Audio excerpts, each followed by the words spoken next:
अगर आप भी चाहते हैं कि आरसीएम म्यूजिक के वीडियो सबसे पहले आप तक पहुंचे, तो लाल बटन को दबा के चैनल को सब्सक्राइब जरूर करें और साथ में बेल आइकन को दबाना ना भूलें।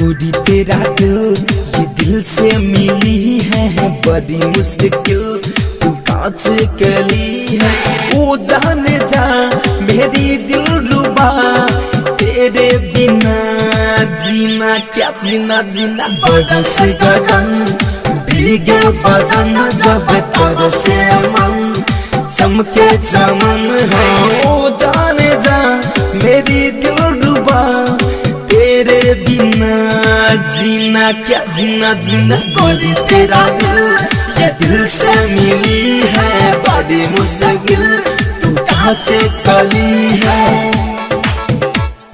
साउंड रिकॉर्डिंग स्टूडियो चिरैया।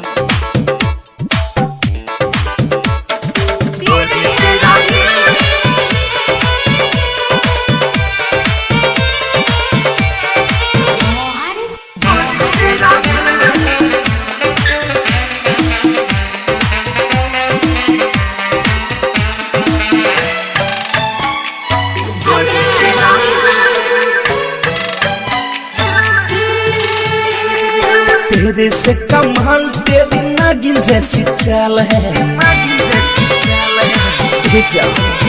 हाँ तेरे से कमाल तेरी नागिन जैसी चाल है, तेरे ख्यालों में कोई बुरा हाल है।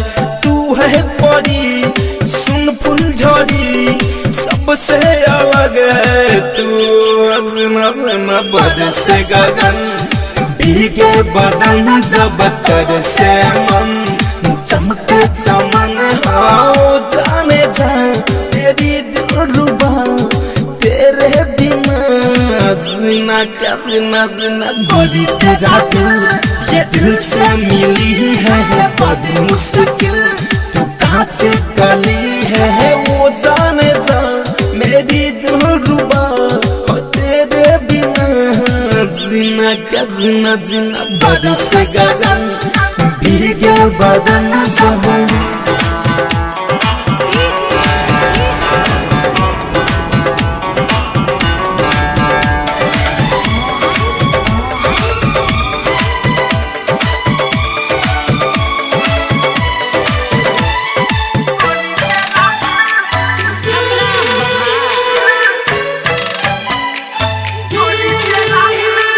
तेरा दीवाना हूँ जमाना कहता है, हाँ तेरा दीवाना हूँ जमाना कहता है, फिर विवेक लड्डू तुझ पे मरता है। दिलों बेकरार वो है मेरे यार, धड़कन धनंद सुर पीना पीना पीना। बरस गगन भीगे बदन जब तरसे मन, चमके चमन आओ जाने जा मेरी दिल रुबा, तेरे बिना जीना क्या जीना जीना। गोरी तेरा दिल ये दिल से मिली है बड़ी मुश्किल, तू कहाँ से कली है। साउंड रिकॉर्डिंग स्टूडियो चिरैया। डाउनलोड कीजिए RCM music official app play store से। आरसीएम म्यूजिक के सारे ऑडियो वीडियो डाउनलोड करने के लिए